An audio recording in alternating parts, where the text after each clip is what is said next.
This week was a really great week for injury news regarding the 2023 Boston Red Sox.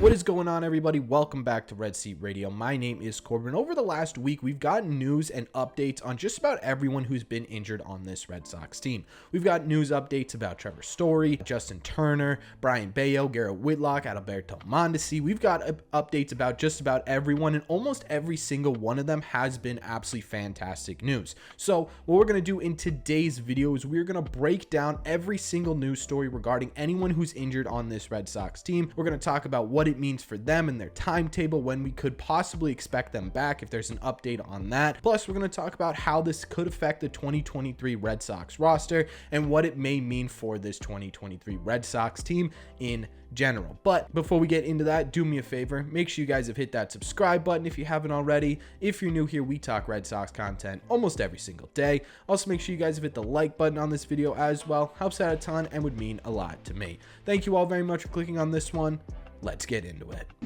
Quickly, I just wanted to say before we hop into news here, any video or footage of players rehabbing during spring training in this video are brought to you by Ian Brown or Max Cerullo. They're both beat writers for the Boston Red Sox, and they post a ton of Red Sox content on Twitter. So if you're interested in following them there, their ads will be on the screen right now. Anyways, let's hop into this, starting with Trevor Story, because as we all know, Trevor Story's been actually dealing with this surgery pretty well. He got out of his sling faster than normal, going to the Super Bowl party without a sling on, and it looks like his rehab process is going well too, because this week it came out that Trevor Story was on the field taking ground balls with this Red Sox team. Now obviously what you're seeing on the screen right now isn't him taking ground balls in the middle infield or anything like that. It's definitely a very modified version, but it is great to see Trevor Story doing some baseball related activities again. And it looks like, to the naked eye, we haven't really gotten any big confirmation other than Alex Cora saying, look, if Trevor Story didn't think he was going to be back this year, he wouldn't be out on the field taking ground balls right now.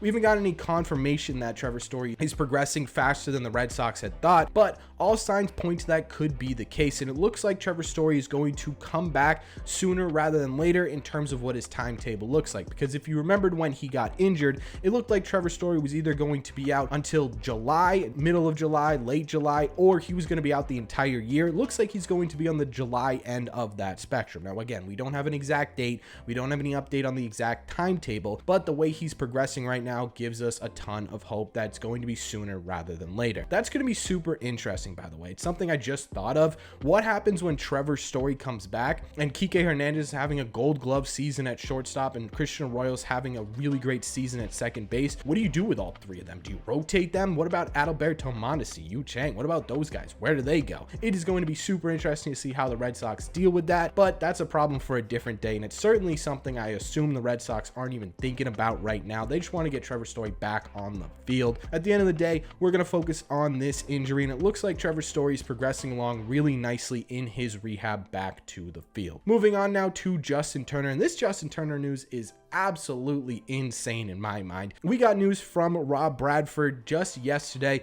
that today Justin Turner was going to try to take batting practice. He also was going to get his stitches out today. That is an absolutely insane thing to say. On top of that, Alex Cora said that they aren't even ruling out Justin Turner being ready for opening day yet, meaning there is a chance that Justin Turner is on this opening day lineup, which again is absolutely crazy. This is the perfect dude for Boston. He's a grinder. He's a dude that lives, breathes, and dies baseball, and he's the type of player Red Sox fans love to rally behind. I already love Justin Turner. I know a lot of you guys already love Justin Turner, but I have a pretty big feeling, especially once he gets back onto the field after that injury he sustained, he is going to become a fan favorite very, very quickly. And at the end of the day, I'm just excited for Justin Turner to come back. I cannot wait to see him in this Red Sox lineup, and him already getting into the cage after what happened to him just adds another level to the person Justin Turner is, which makes him such an easy guy to root for.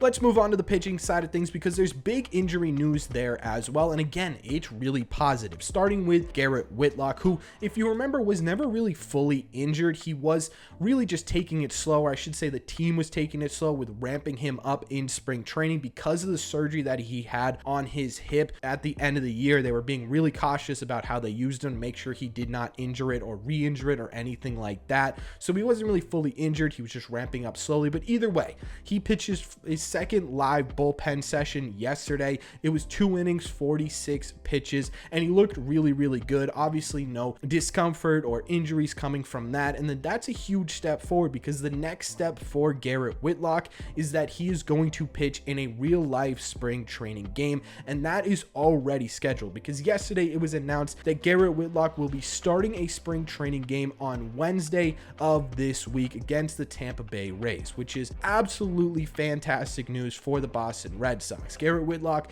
is going to be pretty vital in this team's success this year, right? They're going to need Bello and Whitlock to really step it up in this rotation and help carry the pitching staff through the 2023 season. And the fact that Garrett Whitlock is starting to get into spring training games is a really, really fantastic sign. Now, the idea is still that Garrett Whitlock's going to miss time during the regular season at the beginning of the year, but it's not going to be by very much, because the latest report is that Garrett Whitlock is only going to miss 1 or 2 turns through the rotation. That puts Garrett Whitlock returning right about April 10th, or 4 series into the year, starting sometime in that Tampa Bay series that's at Tampa Bay. That's worst case scenario. That is 2 turns through the rotation. That doesn't include the fact that the Red Sox have 2 off days right at the beginning of the year. That doesn't include the fact that Garrett Whitlock is ramping up and looking really good. There's a really high chance that Garrett Whitlock only misses 2 or 3 series before he rejoins the Boston Red Sox at the beginning of the year. He may not even be on the IL for 10 days, which is absolutely fantastic, because before this, the idea was that Garrett Whitlock was going to take a 10-day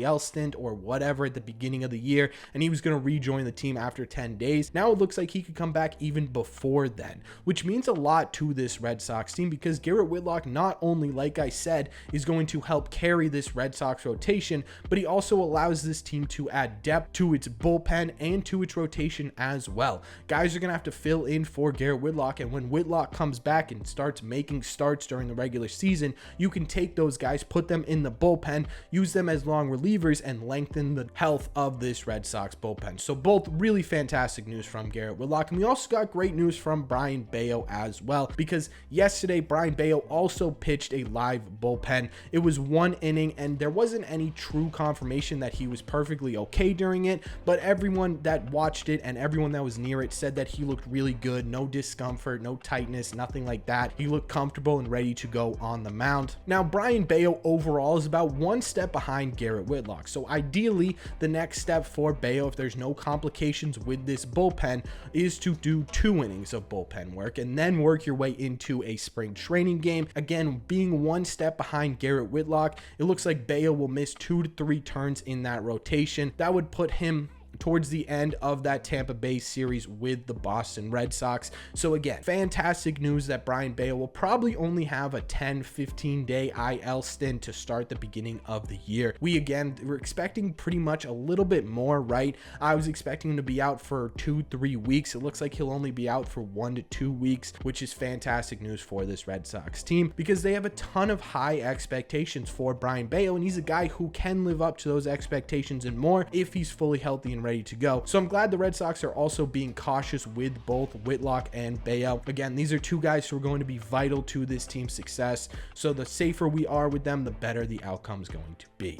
Outside of that, we have a little bit of other news to talk about. Adalberto Mondesi is looking really good. He continues to ramp himself up. It looks like Adalberto Mondesi is going to be ready to go sooner rather than later, which again is a great sign, especially with the sort of lack of depth at the big league level in those middle infield positions. James Paxton seems to be good in throwing again. No word on when he will be able to pitch again in a spring training game, but it should be by the end of the year. He was definitely going to miss time at the beginning of the year, more than likely, but it's probably only going to be 1 turn through the rotation, so maybe a series or 2 at the beginning of the year. And I don't have much information on Connor Wong. I really honestly don't know what Connor Wong's rehab is looking like, but the last I heard is that he is progressing well. So overall, all good news for the Red Sox in terms of injuries, which is relieving to say the least, right? Because last year it felt like anytime anyone was in the news or in the media talking about an injury, the next day it was like, oh, they're out for 2 months, right? Injuries absolutely killed the Red Sox last year, and so far, knock on wood, the Red Sox are not dealing with any major injuries outside of Trevor Story so far. Hopefully it stays that way. I really hope it does. I'm sick and tired of making breaking injury videos on this channel, especially when it means it's going to be a detriment to the 2023 Red Sox. But all good news so far on the injury front. So let me know down below in the comments, what do you think of all these? What do you think of Whitlock being ready to go sooner rather than later? Bello, Trevor Story, Justin Turner. What do you think of Justin Turner? I think that's absolutely incredible. That dude is an absolute icon right now. So let me know all your thoughts on Red Sox injuries in the comment section down below. As always, if you made it to the end of this video, do me a favor, make sure you guys have hit that subscribe button if you haven't already. If you're new here, we talk Red Sox content almost every single day. Also, make sure you guys have hit the like button on this video as well. Helps these videos out a ton, and it would mean a lot to me. Thank you all very much for clicking on this one, and I will see you in the red seats.